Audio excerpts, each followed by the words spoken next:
안녕하세요. 자유유튜브더 자윤입니다. 오늘은 코로나 버블의 종말, 기회는 다시 찾아온다라는 제목 한번 정해봤습니다.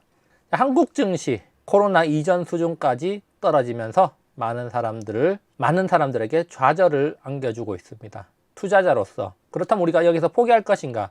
만약에 포기할 생각을 가지고 있다면 이 영상을 보고 있지도 않을 겁니다. 그래서 우리가 다음 시즌을 준비하는 데 있어서 어떻게 하면 좋을까 이야기를 해보고자 합니다. 물론 이 영상에서는 제가 생각하고 있는 모든 것을 말씀드릴 수는 없겠지만 하나의 팁을 얻어갈 수도 있지 않을까 이런 생각을 해봅니다. 한국 증시 되돌림이 있었습니다. 2020년 코로나 직전 수준까지 한국 증시 떨어졌다가 반등이 잠시 나왔는데 2020년 2월부터 2022년 10월까지 코스피 증시의 수익률은 마이너스 1.5%라는 사실이 굉장히 충격적입니다. 코스닥도 비슷합니다. 코스닥 2020년 2월부터 현재까지 수익률은 1.4%입니다.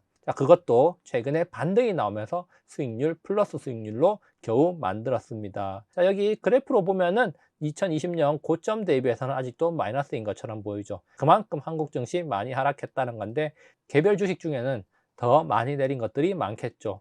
그래서 개별 종목들, 우리가 코로나 시대의 승자 기업들이라고 불리던 기업들 지금 어떻게 됐는가, 이것을 한번 살펴볼 필요도 있겠습니다. 사실 네이버의 소식을 듣고 굉장히 충격적이었는데 10월 4일 한국 시장이 큰 폭으로 오를 때 네이버는 마이너스 8.8%를 기록했습니다. 코로나 시대의 승자라고 불리던 네이버가 더 이상 미래는 없는 걸까 이렇게 생각할 수도 있는데요. 어쨌든 지금 주가 수준만 본다면 2020년 2월보다 더 낮은 수준에 머무르고 있다는 겁니다. 미국에 팡이 있다면 한국에는 빅이 있다고 하면서 빅세븐의 가장 유망주 중 하나로 불리던 네이버, 한때 한국 시장에서 시가총액 2위까지 올라섰던 네이버가 지금 코로나 시대 이전 수준으로 주가가 회귀했다는 점 충격적이라고 할 수가 있습니다. 그리고 카카오도 비슷합니다. 물론 카카오는 하락폭이 좀 적지만 많이 내린 건 마찬가지입니다.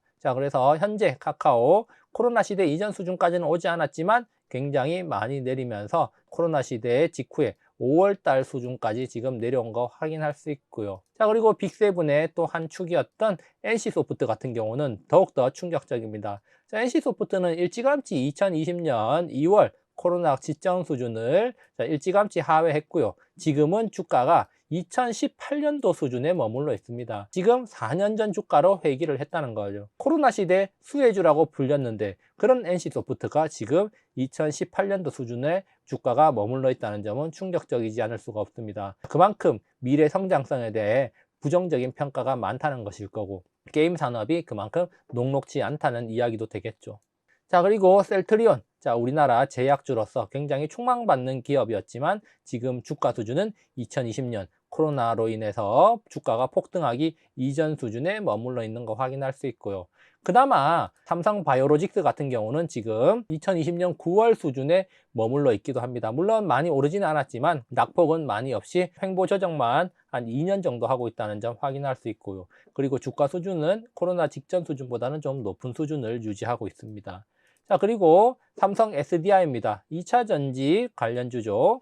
2차전지 배터리 관련주 삼성 SDI 같은 경우는 코로나 직전 수준보다 그래도 꽤나 높은 수준의 주가가 머물러 있고, 앞서 살펴봤던 네이버 카카오와는 다르게 2022년에도 비교적 주가가 선방하는 모습 확인할 수 있습니다. 그래도 2차전지 배터리 관련주들이 대장주의 면모를 끝까지 보여주고 있다 이렇게 볼 수가 있겠고요. 그러면 한국만 그런가? 미국 시장 많은 사람들이 선호했던 주식 빅테크 팡 같은 경우도 비슷한 상황입니다. 팡의 주가 한번 살펴보면요, 페이스북입니다. 지금은 메타로 이름을 바꿨는데요. 페이스북 메타의 주가 지금 현재 수준은 코로나로 인한 충격으로 주가가 큰 폭으로 하락했을 때 그때 최저점 수준에 지금 현재 주가가 머물러 있습니다. 코로나 이전 시대 주가보다 훨씬 아래쪽에 머물러 있다는 거 확인할 수 있고요. 그만큼 주가가 많이 빠졌다는 거고요. 그리고 아마존도 비슷합니다. 아마존도 코로나 직전 수준까지 주가가 내려갔다가 다시 반등이 잠시 나왔고요. 그리고 다시 하락하면서 다시 코로나 시대 이전으로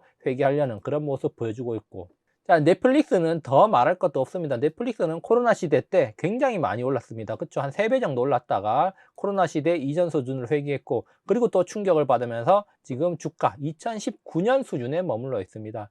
2020년도에 올랐던 거를 넘어서서 지금 2019년 수준에 머물러 있는 거 확인할 수 있고요. 구글 알파벳 같은 경우는 낙폭이 그렇게 심하진 않지만 여전히 2021년에 오른 거 다 반납을 하고 코로나 시대 이전으로 주가가 서서히 회귀하고 있는 모습 확인할 수 있습니다. 자, 그리고 마지막으로 애플인데요. 그나마 애플은 대장주의 면모를 보여주고 있습니다. 코로나 시대 때 꾸준히 상승을 했고, 그리고 애플 같은 경우는 올해도 비교적 견조한 모습을 보였고, 최근에 하락을 하면서 주가가 좀 하락한 모습이지만 그래도 코로나 시대 이전보다는 많이 오르는 그나마 대장주의 면모를 보여주고 있습니다. 자, 우리나라의 2차전지 관련주와 비슷한 모습이라고 할 수가 있겠는데, 그래도 대장은 코로나 시대 때 비교적 잘 버티고 있구나, 이렇게 확인을 할 수가 있습니다. 자, 어쨌든 지금 전체적으로 한국이든 미국이든 그동안 촉망받던 기업들 주가가 코로나 시대 이전으로 회귀했다는 거 확인할 수 있고요. 한국 같은 경우는 주가 지수 자체가 코로나 시대 이전으로 회귀했기 때문에 많은 종목들이 코로나 시대 이전으로 주가가 떨어졌음을 알 수가 있습니다.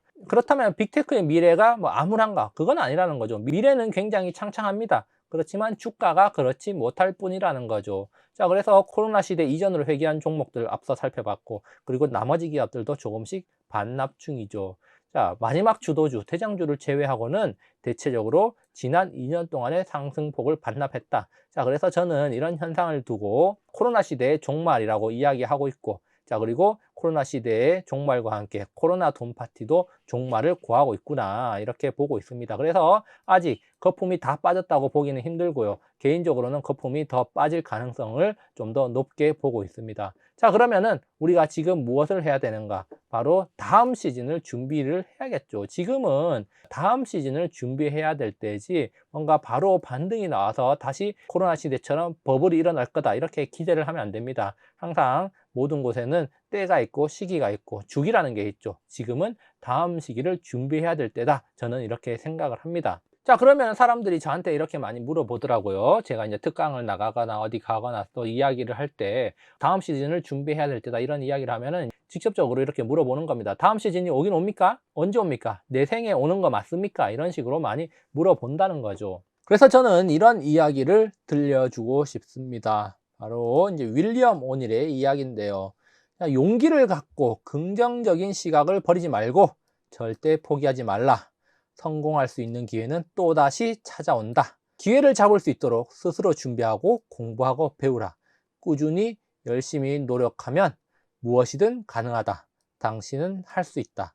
성공하겠다는 결의가 무엇보다 중요하다라는 말을 전해드리고 싶습니다. 그렇다면 우리가 지금 해야 될 게 무엇인가? 바로 기회는 또다시 찾아온다는 믿음, 그리고 스스로 준비하고 공부해야 된다는 겁니다. 그냥 가만히 앉아서 그런 기회가 굴러 들어온다고 생각하지 마십시오. 항상 공부하고 준비하고 기회가 왔을 때 그것을 잡을 수 있도록 노력을 해야 된다는 겁니다.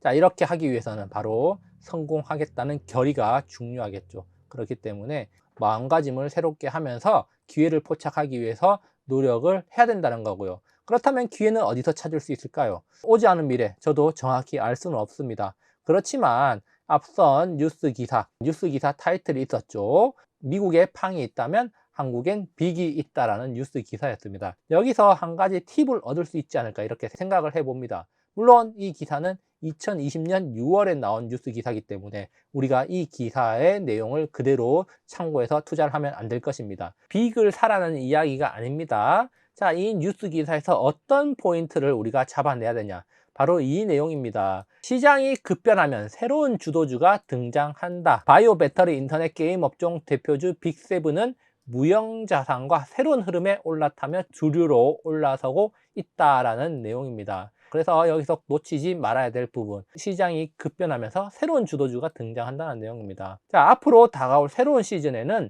분명 새로운 주인공이 등장을 할 겁니다. 물론 빅이 새로운 주인공으로 또다시 부각될 수가 있을 겁니다. 그렇지만 한번 쓰러진 대장은 재기를 하는 경우가 드물다는 점을 우리가 생각할 필요가 있습니다. 자, 그렇기 때문에 앞으로 우리 시대가 어떻게 변화하는지 우리 시대의 변화를 생각하면서 시장을 주시해야 된다는 겁니다. 자, 저도 다가올 미래는 정확히 모릅니다. 그렇지만 어떤 산업들이 뜨고 있고 앞으로 어떤 것들이 주목받고 있는지 신문을 보고 그리고 리포트를 계속 읽다 보면은 그런 흐름들이 어느 정도 보일 수도 있습니다. 자, 그렇기 때문에 우리가 꾸준히 신문을 보고 그리고 여러 가지 정보들을 계속 습득하고 그리고 또 책을 보면서 공부를 하다 보면은 다음 시즌이 찾아왔을 때 또 좋은 기회를 잡을 수 있지 않을까 이런 생각을 해봅니다. 자, 그래서 제가 전해드리고 싶은 말.